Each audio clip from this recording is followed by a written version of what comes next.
अयोध्येतल्या शरयू नदीच्या तीरावर बुधवारी महायज्ञ होणार आहे। 1008 शिवलिंग आणि 101 कुंडांमध्ये हा यज्ञ होणार आहे। यज्ञाची तयारी पूर्ण झालेली आहे। मंगळवारी पंचांग पूजन होणार आहे।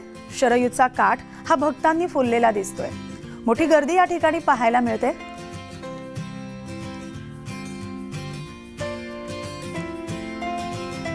शरयू नदीच्या काठावर भक्तांची मांदियाळी जमलेली दिसते। बुधवारी महायज्ञ होणार आहे आणि या महायज्ञाची तयारीही पूर्ण झालेली आहे।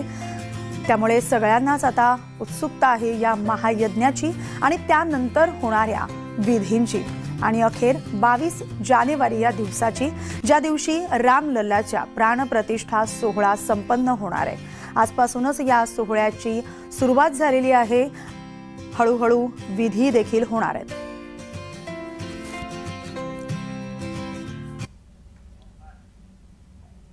तर बुधवारी शरयू नदी तीरी महायज्ञ होणार आहे आणि याचाच आढावा घेतलेला आहे आमचे प्रतिनिधी रोहन कदम यांनी। पाहूयात।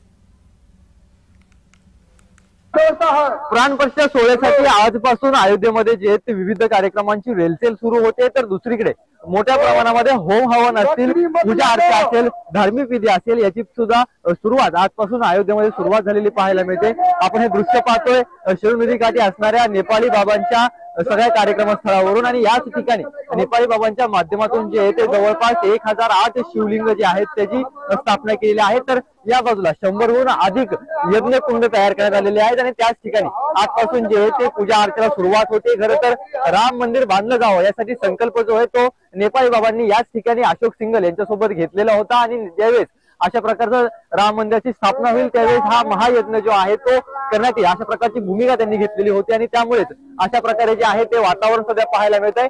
या बाजूला सगळीकडे जवळपास 1008 शिवलिंग जे आहेत ते स्थापन करण्यात आलेले आहेत आणि त्याच्या माध्यमातून जी ती पूजा अर्चा मोठ्या प्रमाणामध्ये या संपूर्ण परिसरामध्ये केली जाणार आहे। आपण जर पाहिलं तर मोठ्या प्रमाणामध्ये जे त्या झोपड्यांच्या माध्यमातून शिवलिंग स्थापन करण्यात आलेले आहेत। 11,000 भाविक जे आहेत, भक्त जे आहेत ते यामध्ये सहभागी होणार आहेत आणि त्यांच्या माध्यमातून जी आहे ती पूजा अर्चा जी आहे ती करण्यात येणार आहे। त्यामुळे सध्याच्या घडीला तरी या संपूर्ण नगरीमध्ये जी आहे ती मोठ्या प्रमाणामध्ये अशा प्रकारच्या धार्मिक विधींची रेलचेल जी आहे ती सध्या पाहायला मिळते।